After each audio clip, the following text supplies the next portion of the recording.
This tiny white ball, the Nismo C2865-1EA04, claims to inject pure racing DNA into your daily driver.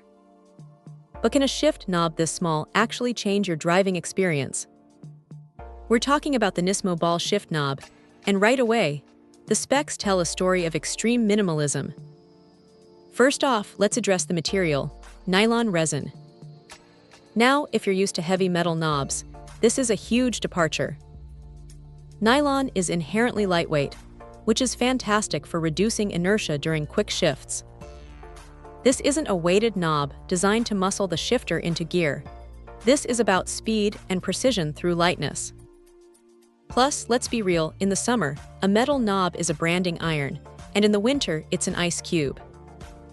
This white resin stays comfortable and usable year-round, which is a massive win for anyone who actually drives their car daily. The aesthetics are pure Nismo performance, but executed in a clean, almost sterile way. It's bright white with a polished finish. It looks incredibly sharp and gives the interior a subtle, high-end JDM feel. It's an OE quality replacement, meaning you should expect a perfect, factory-level fitment, just with a significant style upgrade. Now let's talk size.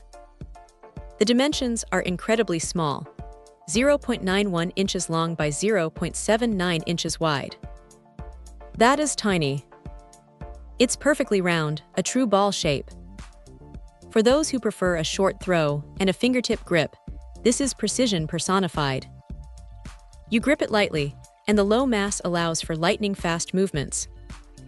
However, if you have larger hands or prefer a full palm grip, you might find yourself wishing for a little more substance to grab onto. It's definitely designed for the driver who values quick, precise action over a heavy, deliberate throw. It's a subtle, high-quality piece of kit that screams Nismo without being overly flashy. If you value quick, precise, and comfortable shifting in a minimalist package, this little white knob delivers a fantastic, tactile upgrade. Check out the video description for updated price. And thank you for watching this video.